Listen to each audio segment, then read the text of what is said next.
आलिंबन रहित याच्यामध्ये कितीतरी दोषांचं आलिंबन घेऊन आपण फिरतो, गुणांचं आलिंबन नसतं.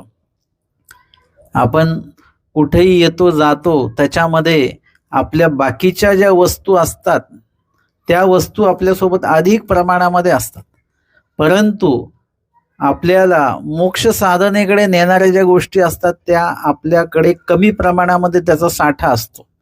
इतर गोष्टींचं आलिंबन भरपूर असतं.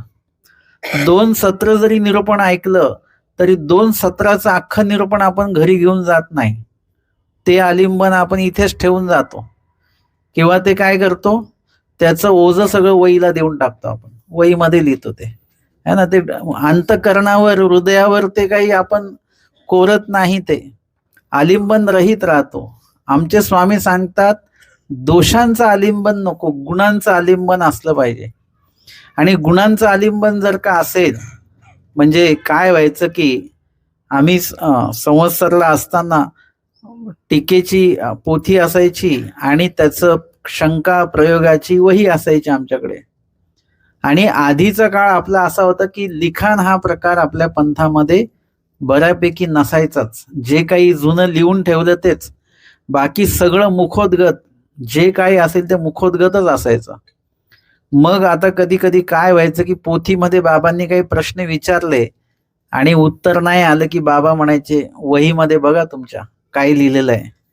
म्हणजे ते काय झालं की वहीत लिहिलं की वहीतच राहून जातं, है ना. ते इकडे येत नाही. अंतःकरणामध्ये पण आपण इकडे पाठवलं गेलं पाहिजे.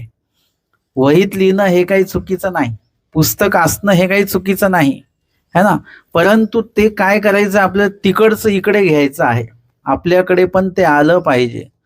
जसं आपल्याकडे जे काही संग्रह असतो पदार्थांचा, ड्रायफ्रूट वगैरे सगळं काय, ते तिकडेच ठेवतो का आपण?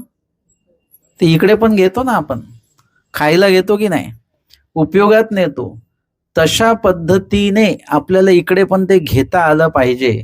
म्हणजे आलिंबन रहित व्हायचं, म्हणजे दोषांचं आलिंबन बाजूला केलं की गुणांचं आलिंबन सहज आपल्याला प्राप्त होतं. त्याच्यामध्ये काहीही कष्ट करावे लागत नाहीत.